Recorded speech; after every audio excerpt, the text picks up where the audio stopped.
Hello, welcome to the Science for Policy podcast. My name's Toby, and today I'm joined by Maggie Dugan.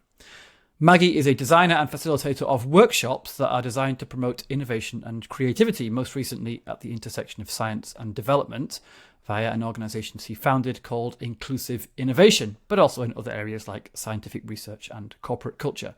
Her academic background is in history and semiotics, and she has also worked in journalism and marketing. So, Maggie, hi, welcome to the podcast. Hello, Toby. I've been looking forward to this. Me too. So, you've had an interesting career journey. So, history and semiotics to journalism, and then marketing, and then this area of sustainability science. I think I can probably guess the answer, but I will ask it anyway. Did you plan it this way? No, but I expected that I wanted to have an adventurous life. So part of that adventure, I suppose, has been weaving through different kinds of careers. When I went to university, I discovered a concentration called semiotics, which is the study of symbols, and it's a really interesting and slightly abstract field of study. My father didn't understand it at all, so he said, you have to do something more reasonable. So history, which was also really interesting and useful. And that fell really easily into journalism and media and marketing. And then one day somebody introduced me to the field of deliberate creativity, and that's how I started being a facilitator. Okay, so you haven't got like the elevator pitch of explaining that clear through line in what you've been doing. It's just like, this thing came along and seemed interesting, so let's do that for a while. Yeah, there was a lot of impromptu decision-making, opportunity, and serendipity, for sure. Very good. Which is kind of relevant to what you do now, I guess. Absolutely. Absolutely. Being open to opportunities. Well, okay, so let's talk a bit about that then. These workshops that you organise with these various scientists and decision makers and so on come together. I said to promote creative problem solving. How would you describe that process?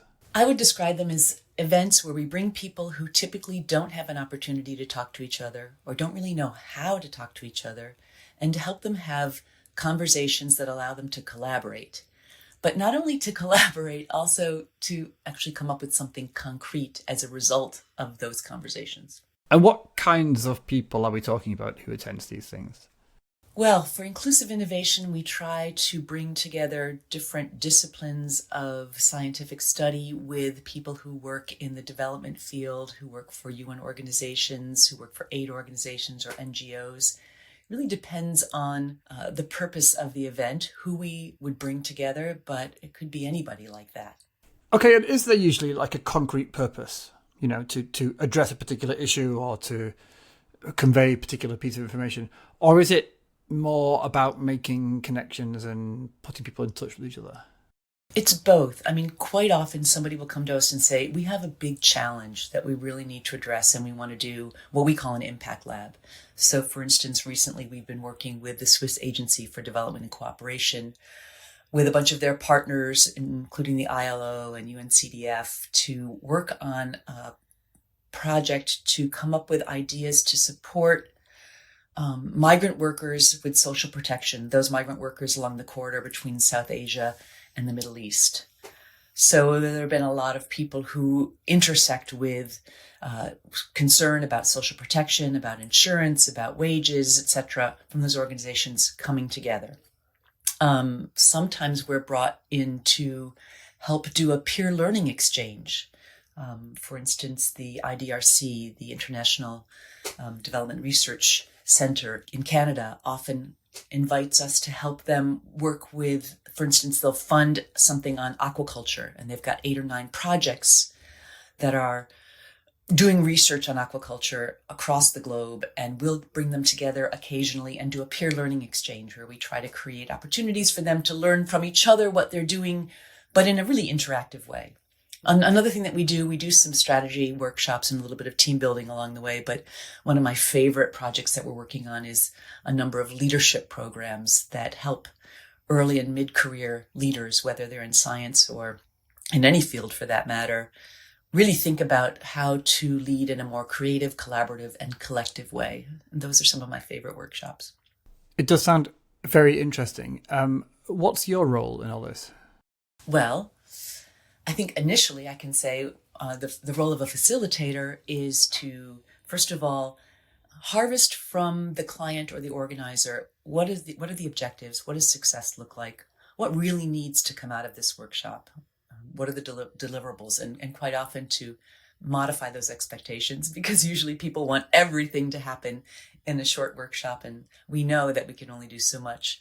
And then we still co-create the design with our clients, but we come up with the right flow of agenda. So what happens to start to warm people up, to help people trust each other? Then what kind of activities will help people network with each other and connect and define challenges or generate ideas together? So we'll design the agenda. And if it's a virtual workshop, we'll design the platform on which people will interact online. If it's an in-person workshop, order the supplies, the Post-its, which we call portable recording devices, etc. And then really the most important thing is in the room, we facilitate the conversations, facilitate the workshop. We try to create a place where people feel comfortable interacting, will let down their guard, let down their intellectual vanity, and just have conversations that lead to interesting output. Yeah, and you mentioned as an example of a topic, migration policy. I can imagine that's an area where there are ordinarily relatively few opportunities for people with different perspectives and on different sides of the argument to come together and talk to each other in a trustful, kind of protected way. Yeah, I think that one in particular was quite interesting because the organization that asked us to do this, the SDC, really wanted it to be a co-creation, not even just bring them together and help them solve a problem, but help them co-create what would be proposals to do more of that good work. So yeah, it was quite complex, and there were a lot of interesting players who maybe had seen each other and met each other, but didn't ever have to collaborate quite that closely. Yeah. And did it work? So far, it's still in progress. But yeah, I think we've gotten them to some really interesting proposals. And now they just have to be funded. And when we were chatting before this recording, I was looking at your biography, and I mentioned that you work at the intersection of science and sustainable development. And I had in mind to ask you what that meant. But you said something interesting. You said, let's say just science and development, because that's where sustainability happens. What did you mean by that? Well, I started doing this facilitation in marketing, and then I moved into another organization called No Innovation. That's No with a K. I see. It's our sister. Yeah. It's our sister. Like that, we know something, and it's our sister company, and they really work on accelerating scientific innovation. And when I started Inclusive Innovation and created a sister company to KI, I really wanted to work with the field of development and bring this methodology and technology that we were using at No Innovation to the field of development. And what I discovered is that development really needs science to do the work that it needs to do. The two are really important. And it's at that crossroads of science thinking and sustainable thinking, that's when we can reach sustainability. Yes. And do you think that the need for science in development work is something that's not widely recognized by people who work in development? I think it's becoming more and more recognized. I think when I started doing this, it wasn't quite the case. And certainly there are obvious problems, climate issues, where that's very obvious. But I think there are a lot of other areas that are, that fall under the umbrella of the Sustainable Development Goals, where, really bringing the science thinking together with the development thinking, the community thinking, the policy thinking, it's critical. It's interesting you're talking about thinking. I mean, the most kind of naive way of conceptualizing it is that there are policy problems or societal problems, and then science has knowledge and evidence that it brings that is needed to apply to those problems, which I thought is what you were going to say. But you're talking about scientific thinking as opposed to policy thinking or other ways of thinking. Is that a distinction you're making? Not intentionally. I guess there are the issues, but there's also the thinking style. There's also the kind of curiosity and inquisitiveness that's part of science that I think is really useful in the workshops that we run. Right. And that's not always easy to bring into, especially like a controversial political topic. Certainly, exactly. And I think that's also why our process is important, because our process is something that really forces people to stop, slow down, and clarify challenges before we start generating ideas and solutions. Just something that I think most scientists are prepared to do. Yeah, that is interesting. So one issue that people have talked about on this podcast now and then about science advice specifically is the question of whether all science advice should happen in public, like in the open with complete transparency between the scientist and the policymaker, or whether there is some value and whether it's acceptable to sometimes close the doors and have a conversation off the record. And I've heard arguments on both sides, to be honest, but one thing that seems to be true as a general rule is that the more controversial and politically spiky a topic is, the more benefit people see in the private conversations, like migration, for instance. And it sounds like that's also part of your approach here, like taking a step away from the day-to-day debate to make space for more low-pressure, trustful interactions. Yeah, and I think you chose something really important, and that is the level of trust that we can build. If we bring people into a workshop experience or into a conversation and they don't know who they are, what they're talking about, what their perspective is, there isn't a personal bond of openness between them, there'll be false harmony in the conversation and it will be useless.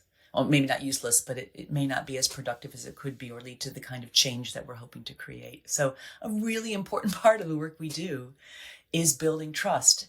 At the beginning of every event, we take time for people to build trust with each other. And sometimes we have clients who say, well, let's skip that. Let's get right to the meat. And we know that anytime we ever do skip it, we regret it. Even just 10 minutes to what's your superpower or where do you like to go for vacation or, what's on your mind right now? Just getting people to talk to each other and get the feeling of who they're working with makes such a difference. So trust is critical. Yeah, interesting. Another thing that you seem to major on very strongly as being critical is this idea of creativity for innovation.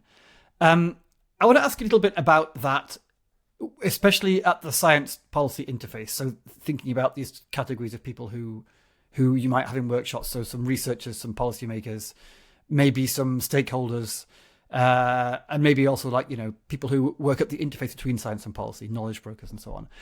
I'm intrigued what role there is, you think, for creativity and innovation in this kind of work. Well, I guess I'm not sure who said this, but the definition of insanity is doing the same thing over and over again, each time expecting a different result. This is one of these things that's always attributed to Albert Einstein, like every quote is. But yeah, I'm familiar. No. And actually, the quote that's often attributed to Albert Einstein was not from him. The one about if he had an hour to save the world, he'd spend 50 minutes defining the problem. I mean, somebody else said that. I can't remember who it is now, but it wasn't Einstein. And it might have been Stephen Covey who said the insanity quote. But whatever. I think that creativity and innovation has a place if we find that the things that we're doing aren't having the impact. Now, if they are having impact, if they are moving the meter a little bit, it's nice to add a little creative punch to it now and then to make it more interesting and for our own pleasure, but there's no reason to have a big workshop to sort it out. But if we're feeling that we're hitting a brick wall or we're not seeing the results we need, then using a creative process to try to get to innovative or novel solutions is probably worth it because we want to do something different instead of the same thing again and again. Okay. Yeah. So it's about finding new ways to approach a problem when the old ways aren't working. But there's something else too. I mean, I think the thing about using a creative process is if you're trying to get a number of people to work together, you can't just put them in the room and say, okay, everybody work together. I mean, you can, and people do that, but I don't know that it comes up with the most concrete output. And we find that you need to get the right people in the room. You need to have the right environment for them. You need to have the right problem for them to work on, but you also need to give them a process. And a creative process can help them not only get to novelty, but it can help them all collectively own where they've gotten. And so the likelihood of their ability to execute it effectively is increased dramatically. Can you talk me through, like in a practical sense, what you actually do or some things you do to engender this kind of creative mindset? Some of it's really easy, is we just don't let people have the same conversation with the same people for too long. Right. Because you do get in a rut, or there's that one person who dominates the conversation. So by mixing the groups, that is one thing simple thing that we do that helps. We use usually kind of a system when we're creating conversations of, here's a prompt. what's the output we want to get from that prompt, and how will we invite people to capture it so that it actually gets recorded and remembered and something gets done with it. So prompt, output, capture is a cycle that we use a lot. And the prompt needs to be something that's thought-provoking. So instead of having a bunch of groups report on, here's what we're doing, let's mix the groups, ask a question that will get them to talk about what they're doing and have a conversation about it rather than a death by PowerPoint presentation. So that's one thing we do. We do a lot of activities that, for instance, in a live workshop that are kinesthetic, where we might have 4 different poster pages that say agree completely, agree somewhat, disagree completely, disagree somewhat, and we'll put forward a prompt and invite people to go stand in front of the sign that most matches their response to that prompt, which allows people to get a sense for what are people's opinions about things that are important to the topic at hand. But it's also kinesthetic, so it wakes them up and energizes them before we put them to sit down again and have a conversation. So we move people from different scenario, different activity, different position to keep them interested. We try to do things where people have a little bit of fun. We try to inject a little bit of fun along the way, not to distract from the seriousness of some of the topics we do, but to help people relax and be at ease with each other and get to know each other and trust each other. We will generate a large number of ideas and then give people an opportunity to categorize them and make sense of them before they select them. And along the way, have some fun detour activities that help them really, have some laughs, but also surprise themselves with some ingenious ideas that might come out of looking at things from a different perspective. Mm-hmm. It sounds great. Those are a few things. Do you think that creativity is also a skill that someone can develop? Like, can one get better at it over time? Or is it about needing to be in the situations? No, absolutely. And it is the cornerstone of the work we do. And the organization where I first learned about what we call deliberate creativity, it's a conference in Buffalo, New York, in the United States, called the Creative Problem Solving Institute, which is organized by the Creative Education Foundation. And there is a master's program in creative studies where there is a large body of research that is continually done at the State University of New York at Buffalo. So there's even a science to our creativity. But one of the cornerstones is everyone is in some way creative. And we really want to bust the myth that creativity is about art and playing music and singing and dancing. It is about those things, but it's also about problem solving. It's about being able to really bring the best out of children as a teacher. It's about being amazing in the kitchen. Everyone is in some way creative. And what happens is we unlearn our creativity. There are all sorts of research studies done about, the research level of young children until they get to school, and then how drastically our creative level drops once we are in the education system. So one of the things we try to do in terms of adult education around creativity and innovation is to just really remind people what they have forgotten, to surprise them with their own ingenuity, and to just not put up with, I'm not creative, because everybody is in some way creative. You mentioned a few minutes ago that scientists have some particular characteristics that can be valuable in these kinds of situations, like a tendency to be, I think you said, curious and inquisitive, and asking questions, I guess. I wonder if you can generalize that a bit. Do you see other patterns among different groups of people? Are there characteristics of scientists which are, say, different from policymakers or different from campaigners or other stakeholders you might have in the room? Such that bringing them together can kind of be illuminating for all concerned. Oh, I could get myself in trouble here. I even hate that I made that generalization earlier. No one lists this thing anyway, so don't worry. Say what you like. Okay. Well, I suppose we've been doing a lot of work with people in the development space, and one of the trends that I've noticed is how difficult it is to converge. So our process has has sort of 4 components: clarifying the challenge, generating ideas, developing and strengthening those ideas, and then preparing to implement those ideas. And in each one of those phases, there is a dynamic that we bring to the table. Well, every creative process does this, where you diverge, you come up with a number of options, and you converge and you make choices. So as we're clarifying, we diverge on what are all the challenges How might we do this? What if we, how might we, how to? We make a long list. And then we select those that seem to be the most relevant or pertinent or might get us to new options. And then we go into idea generation, we generate a lot of ideas, and we choose among them for the best, etc. When it comes to converging with people who are working in the development space, my experience so far, and I'm sure this is not across the board, but just a few occasions that I've had, it's difficult to help them make the choices. And I think it's because they think so systemically and so globally, and they're dealing with really, really difficult, serious, critical problems, and everything is important. So when you say, could you prioritize which ones do we need to deal with first? Or if we unpack that, it will impact the other ones. Which one is that problem? It's really hard for them to make that selection. So they go into a breakout session and they come back with a challenge statement that has 3 dependent clauses and more commas than that, which is certainly comprehensive statement of the problem, but impossible if you want to begin to generate ideas because there's too much criteria to match. So as a result, we have to work extra hard to think about what new tools can we bring to the table. We need to give people more time.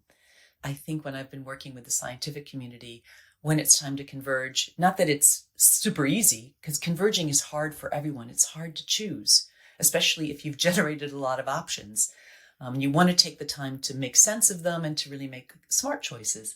But my experience working with the scientific community is that can happen a bit more swiftly. It becomes more obvious to them what might be a novel question to work on or a novel idea to follow up on, perhaps. But I say that with all sorts of disclaimers. Yeah, actually, I don't think you did make that generalization. I think you said originally science engenders a particular way of thinking. And I guess I reinterpreted that as scientist. So that's all right. Sorry about that. It's a discussion.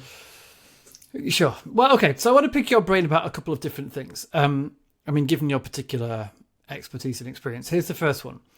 You sometimes encounter this situation where you have, let's say, a scientist and a policymaker, and the scientist says, okay, here's the best evidence we have. It seems clear that approach A will have effects X and Y, and approach B will have effect Z. So if you want to achieve X and Y, you should do A.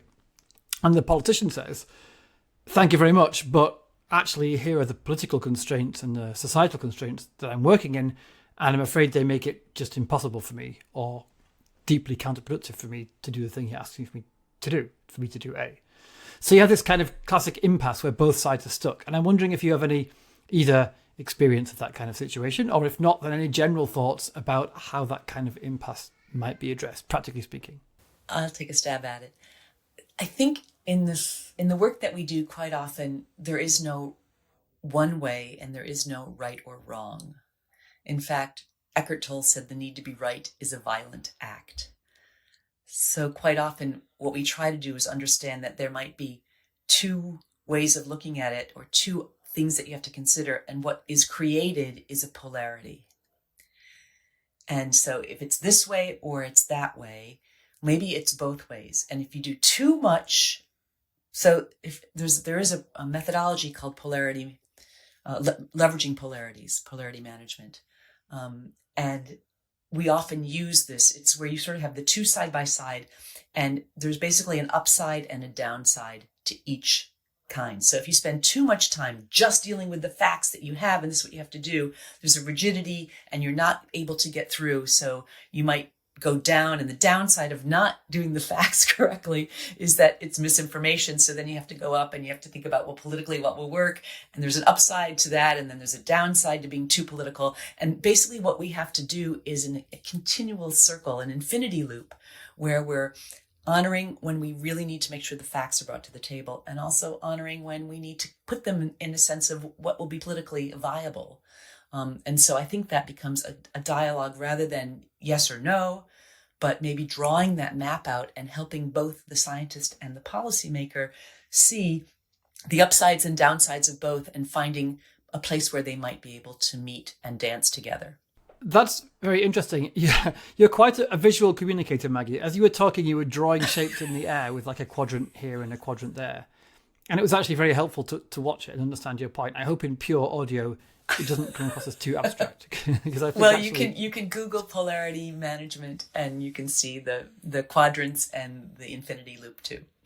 Okay, there we go. Thank you. Well, I want to ask you a question in a non-leading way, but I can't think of a way to do it. So I'm just going to preface it by saying, please feel free to reject the premise of the question.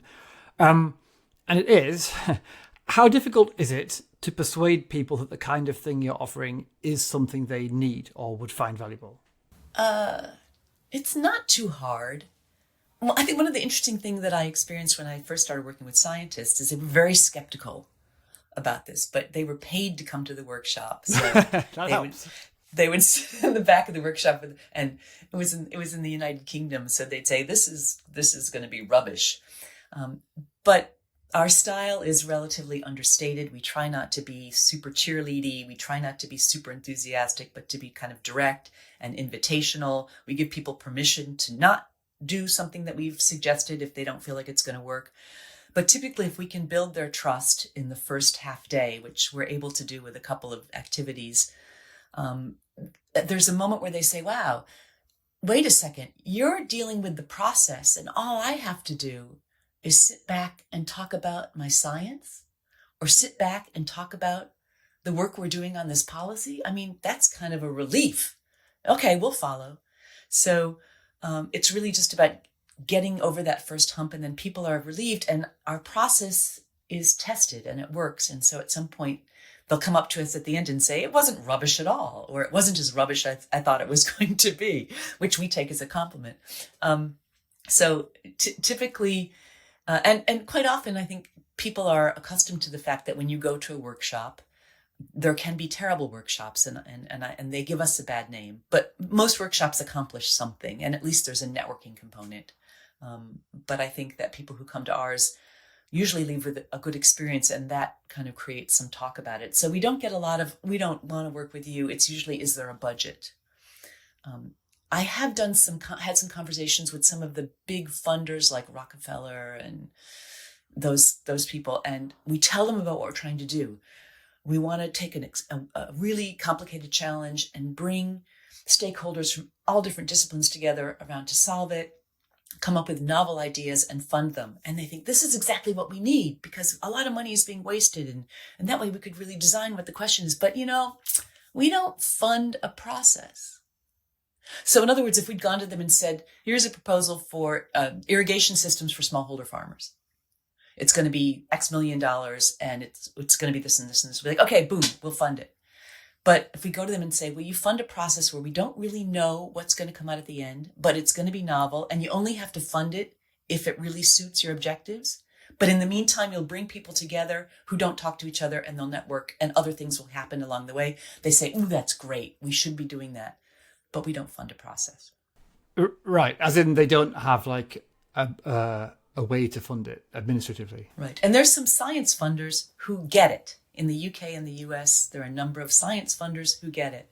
And we're still working at helping some of the other kinds of funders see the value in taking that risk, but seeing, the good consequences that come from it. I think there is a cultural thing. I mean, sorry about your experiences in the UK. I think there is a cultural thing, like the degree to which cynicism and skepticism is kind of allowed on the surface of a conversation. I think that varies from culture to culture. And I guess the UK has that dial set quite high. And also similar like dial settings for the amount of, as you said, cheerleading and enthusiasm that can be in a conversation before people start to get switched off by it. But I also wonder if scientists are maybe just more likely to come with the healthy kind of skepticism that says, absolutely, is this methodology going to work, right? Is this evidence-based, or is this going to be kind of like hippie nonsense where I just waste my day? Absolutely. And we don't discourage that skepticism, in fact, because, sometimes as long as those people aren't disruptive, as long as they are willing to listen, and then the questions and skepticism that they introduce to the conversation move it forward, I think it's important to have that. It's really important to have that other voice and that not so sure voice in the room. And I think, one of the problems is if a workshop is trying to make everybody happy, we lose that. But it takes time. And I think something that's really on my mind a lot now is how much time we give to these kinds of convenings, especially now that we're doing more and more of them virtually. And I was recently invited to be a participant in a virtual workshop. And I realized how difficult it is, because when you work up until the minute before it starts, and even if you turn off your notifications and close your email, you're still distracted by all the things that are on your to-do list because you've not been pulled out. So I don't know.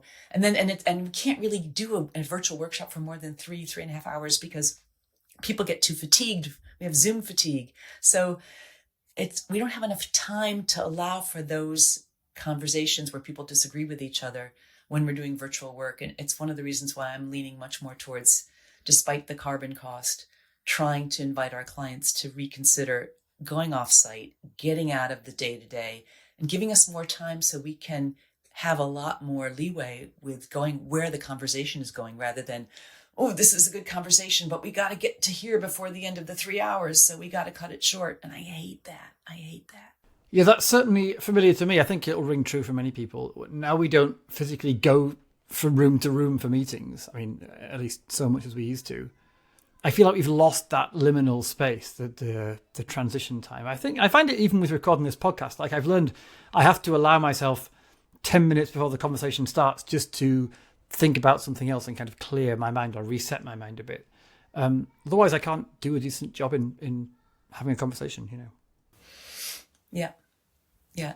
And in our workshops, we tell people, okay, 15 minutes before, and then when we take a break in the workshop, go look out the window, go get a drink of water, don't check your email. But they do. Yeah, you know, and I get it. Of course, yeah. Yeah, indeed.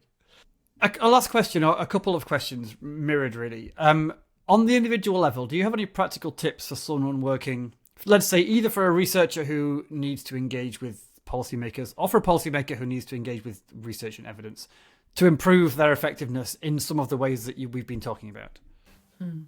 Sure. You know, we experience this. Sometimes we just do creative problem solving training, and we throw people into the process and we give them all the tools and they're really excited. And then they come home to their university or to their lab or to their office and they are too excited or too enthusiastic, and everybody starts rolling their eyes. And yeah, he went to that workshop and now he's come back. He's drunk the Kool-Aid. You know, what does he wants us to do this stuff with Post-it notes? Oh my God. So we advise people not to do that. But in fact, there's a very simple shift you can make to begin to change the way you think creatively and the way you help other people. And it has to do with language. So in our process, there are a number of what we call stems. Beginning of a question or a prompt that we might ask. So we say things like, wouldn't it be great if, or how might we, or what I like about that is. And it's really simple shift in language, but we advise people that if you can just start using that language instead of, well, you know what, you say yes, but, okay, you know, and it's really it's a showstopper. And we say to people, just because you don't say no, it doesn't mean you necessarily agree. But when you say yes, but, it just shuts everything down. So can you say, well, tell me more so that I can understand. I'm not sure I do. Which just opens up the conversation. People feel heard. You might learn new things. You might find a way to make a new connection. So part of my advice would be, put your judgment aside for a moment. Pretend there's a switch in your head and ask a couple of questions to follow up and understand something before you evaluate it or respond to somebody when they come to you. And the other thing is, even if you know the answer to something, it's really interesting to ask, well, how might we, how else might we? And these kinds of questions engage people and invite them to help you solve problems and invite them to think of creative solutions. So even just changing your language to be more invitational, more open, and to wait a beat before you judge something can have a huge impact in helping the people you work with to be more creative, but even, do that for yourself. Yes. Yeah, I was going to say those sound like good kind of life relationship tips in general, interacting with human beings. I mean, we do an activity in our workshops around generous listening. And in the activity, one person gets to speak. The other person, it's in a trio. The other person is only to listen. They can't ask a question. They can't respond. They're just to listen and give cues that they're listening. And in each culture, those cues are different, by the way. And then there's a third person who is kind of either scribing, writing down what's coming out of the conversation, or just guarding the process. We switch it around and we do it 3 times. So everybody gets the experience. we're not suggesting that you should always have conversations that way, although it's a very contentious issue. It's a really interesting way to make sure everybody gets to say what they think without being interrupted. And there's a time frame so that, in fact, you can't finish until the 3 minutes are up. So there might be a lull while the person who's supposed to be talking runs out of things to say. And usually someone would jump in and fill it. But because nobody jumps in and fills it, the person actually has another thought and says something that's maybe even more pertinent or relevant than what they had said before. So it's a really great exercise, but I tell you about this exercise because after doing it, this one gentleman raised his hand the next morning when we said, so how, what are your reflections on what we did yesterday? He said, well, I got on the phone with my wife yesterday and I practiced generous listening. We had a really great conversation for the first time in a long time. So it's true that some of the skills we bring together professionally do sort of fall over into our personal relationships as well. Fantastic. That's a lovely place to finish. I think during our conversation, my mind has been firing off in different directions, suggesting connections between what you've been talking about and my own work and my own life. I hope that our audience has had similar experiences. In any case, thank you very much indeed, Maggie Dugan. Thank you. Getting to talk about what I do reminds me that I am lucky to be able to do it. So thank you.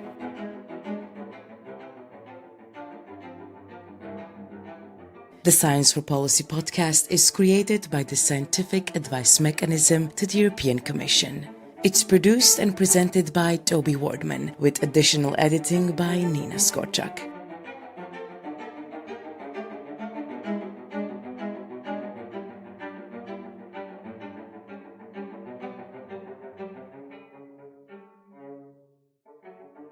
The Scientific Advice Mechanism provides evidence-based expertise and policy recommendations to inform policymaking in the European Commission. This podcast is funded by the EU via the SEPEA Consortium. Our theme music is composed by Carlo Alfredo Piatti and performed by Elisaveta Shushenko.